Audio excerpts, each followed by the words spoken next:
Boleh dikatakan bahwa kita 99,99% berhasil. Pertama-tama, tentunya sebagai insan yang bertakwa, marilah kita tidak henti-hentinya memanjatkan puji syukur kehadirat Tuhan Maha Besar. Bagi umat Islam, Allah Subhanahu wa taala atas segala karunia, kesehatan, kebaikan yang masih diberikan kepada kita, sehingga kita dapat berkumpul di siang hari ini di Hambalang, Jawa Barat. Hari ini saya sengaja mengundang saudara-saudara berkumpul di Hambalang, di Padepokan Garuda Yaksa untuk memberi taklimat awal tahun 2026. Pertimbangan saya kumpulkan adalah pertama, untuk kita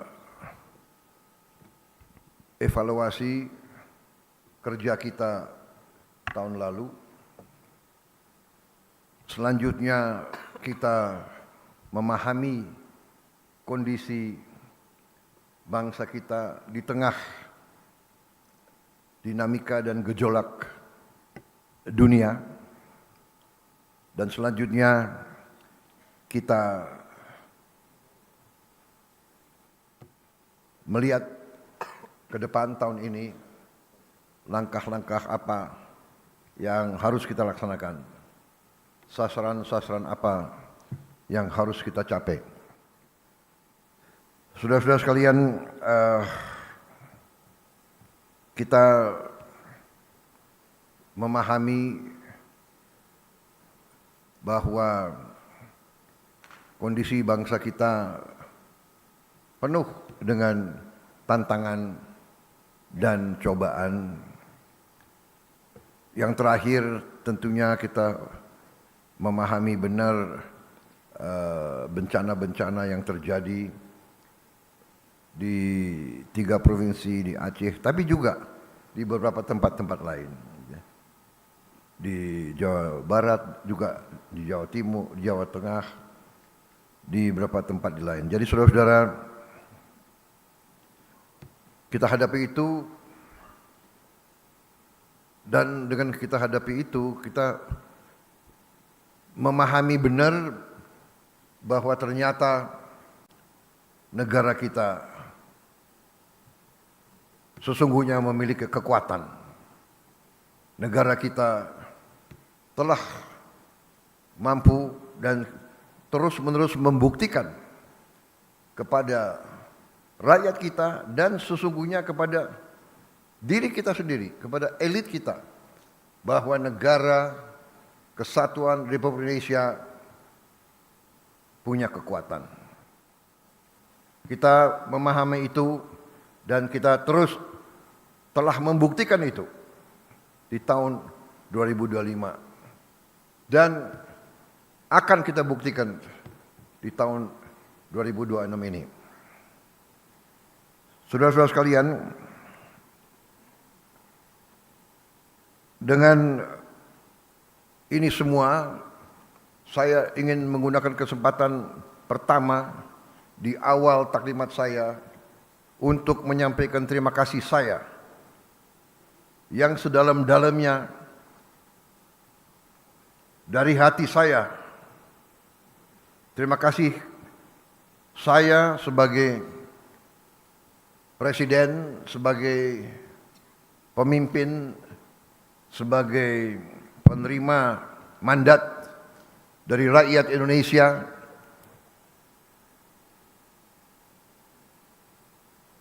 sebagai boleh dikatakan nahkoda. Saya ingin menyampaikan terima kasih kepada pembantu-pembantu saya yang paling inti, saudara-saudara, para Menko, para menteri, para kepala badan, wakil kepala badan, pejabat-pejabat lembaga-lembaga tinggi negara yang sangat penting, Panglima TNI, Kapolri, Jaksa Agung, dengan fakta, facts on the ground, yang bisa diukur, bisa dipegang, bisa dilihat. Dengan demikian, saya menyampaikan penghargaan kepada saudara-saudara sekalian. Tidak mungkin saya sebagai presiden bisa melaporkan hal ini kepada bangsa tanpa kerja keras saudara-saudara semuanya. Saudara-saudara, walaupun mungkin tidak terlalu sering saya kumpulkan saudara-saudara, saudara-saudara telah bekerja dengan penuh inisiatif, dengan penuh pemahaman, keberanian, karena saudara-saudara mengambil keputusan, mengambil inisiatif itu membutuhkan keberanian. Yang paling aman, paling gampang tidak berbuat apa-apa atau menunggu petunjuk. Tetapi pemimpin sejati, pemimpin sebenarnya adalah mereka yang memahami strategi besar, memahami tujuan, memahami direktif pemimpin, sehingga yang dipahami adalah arah besar, adalah petunjuk umum. Bukan tiap keputusan harus menunggu petunjuk atasan. Jadi saudara-saudara, apa yang kita telah capai menurut saya sangat membanggakan. Salah satu landasan pertama dari strategi transformasi bangsa yang saya canangkan, yang saya tawarkan kepada rakyat sewaktu saya dan saudara Gibran mencalonkan diri sebagai presiden dan wakil presiden, kita maju ke hadapan rakyat dengan sesuatu strategi tertulis, strategi terukur, strategi melalui kajian puluhan tahun, strategi yang kita yakini, yang kita sebut strategi transformasi bangsa, di mana esensinya adalah yang pertama, bangsa Indonesia harus mandiri. Bangsa Indonesia harus berdiri di atas kaki kita sendiri. Dan di situ elemen utamanya adalah swasembada pangan. Tidak ada bangsa yang merdeka bila mana bangsa itu tidak bisa menjamin makan untuk rakyatnya. Dan awalnya adalah swasembada beras, karena beras adalah makanan pokok kita. Tapi yang dikatakan swasembada pangan adalah tidak hanya beras, jagung, singkong, dan yang lain-lain. Swasembada pangan artinya adalah karbohidrat dan protein. Kita harus swasembada protein. Dan juga selain swasembada pangan, dasar selanjutnya adalah swasembada energi. Kalau kita tergantung dengan bangsa lain untuk energi kita, tidak mungkin kita makmur. Tidak mungkin kita lepas dari kemiskinan. Saudara-saudara, strategi ini ternyata dibenarkan oleh dinamika dunia. Kita bisa bayangkan, kalau kita tidak swasembada beras di tengah konflik di mana-mana, di tengah perang di mana-mana, sumber import beras kita tadinya adalah Thailand dan Kamboja dan Vietnam. Sekarang Thailand sama Kamboja perang terus. Setelah perang, negosiasi, gencatan senjata, damai, meletus lagi. Dalam keadaan seperti itu, bayangkan, amankah kita tergantung import dari negara yang konflik? Salah satu sumber makanan kita juga dari India. India perang sama Pakistan. Saudara-saudara, kita juga pernah mengalami COVID. Semua negara pengekspor makanan menutup. Kita tidak bisa import walaupun kita punya uang. Dan import berarti devisa kita keluar. Jadi saudara-saudara, pangan dan energi harus kita mandiri. Alhamdulillah, target yang saya berikan kepada tim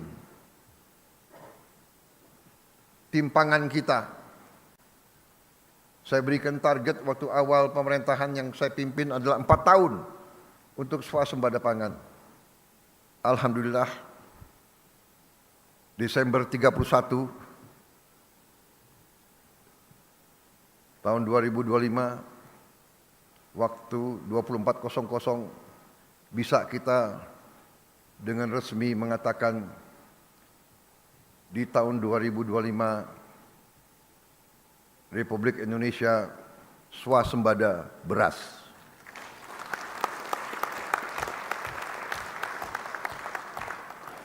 Dan saya juga cukup merasa besar hati, bangga bahwa hari ini cadangan beras kita di gudang-gudang pemerintah Indonesia adalah yang tertinggi selama sejarah berdirinya Republik Indonesia.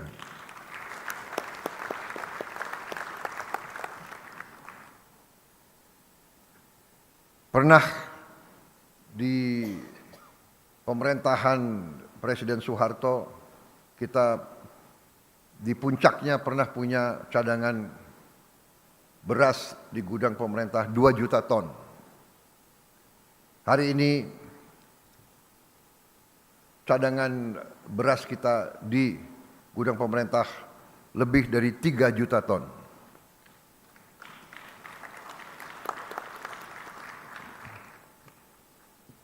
Tertinggi sepanjang sejarah Republik Indonesia. Ini saya kira adalah akibat kerja keras semua unsur. Saudara-saudara sekalian, kita juga mencanangkan di awal pemerintahan program makan bergizi gratis. Pertimbangannya sangat sederhana, bahwa dari semua kajian rata-rata 1 dari 5 anak Indonesia kekurangan gizi. 20%. Di beberapa daerah sampai 30% lebih. Itu yang jelas dikatakan malnutrisi, stunting. Badannya sangat lemah, pertumbuhannya tidak normal. Kemudian ternyata puluhan juta anak-anak Indonesia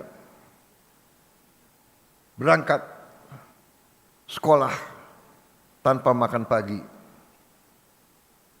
Banyak juga makan mereka hanya nasi dengan daun-daun. Untuk itu kita telah melihat contoh-contoh banyak negara dan kita canangkan makan bergizi ini. Kita mulai dengan 6 pada tanggal 6 Januari 2025. Hari ini adalah 6 Januari 2026 dan kita sudah mencapai hari ini dilaporkan kepada saya 55 juta penerima manfaat. 55 juta. 55 juta anak-anak Indonesia menerima makan tiap hari. Dan termasuk ibu-ibu hamil. Ini sesuatu yang membanggakan juga karena negara-negara yang kita ketahui, contoh Brazil, Presiden Brazil menyampaikan kepada saya, mereka butuh 11 tahun untuk mencapai 40 juta penerima manfaat. Kita 1 tahun mencapai 55 juta penerima manfaat. Apakah ada kekurangan? Ada. Dalam usaha manusia sebesar ini pasti ada kekurangan. Apakah ada penyimpangan? Pasti. Dalam usaha manusia sebesar ini pasti ada kekurangan dan penyimpangan. Tapi kita bersyukur bahwa kalau kita pelajari dengan objektif statistik, boleh dikatakan bahwa kita 99,99% berhasil. Jadi saudara-saudara, tentunya kita harapkan zero defect. Itu yang harus kita capai. Tidak kita puas dengan kekurangan 0,00 sekian, itu pun bagi kita sesuatu yang harus kita atasi, dan alhamdulillah kita sudah mengatasi dan kita sedang atasi terus. Langkah demi langkah, pengawasan demi pengawasan, langkah-langkah pengamanan terus kita lakukan. Tapi intinya adalah bahwa kita intervensi. Saya ingat kata-kata pendahulu-pendahulu kita. Salah satu ucapan Bung Karno, "The hungry stomach cannot wait." Perut yang lapar tidak bisa tunggu. Pemimpin yang bertanggung jawab, pemimpin yang punya hati, pemimpin yang punya kepedulian harus bekerja keras untuk menghilangkan kelaparan dan kemiskinan. Ini tugas yang kita emban, tugas mulia, dan alhamdulillah kita penuh keyakinan. Kita buktikan. Saya sangat yakin, walaupun begitu banyak pakar yang mengejek saya dan tim saya, menyinyir. Mereka katakan MBG pasti gagal. Tapi kita buktikan kepada mereka, MBG berhasil. MBG dinantikan oleh semua rakyat.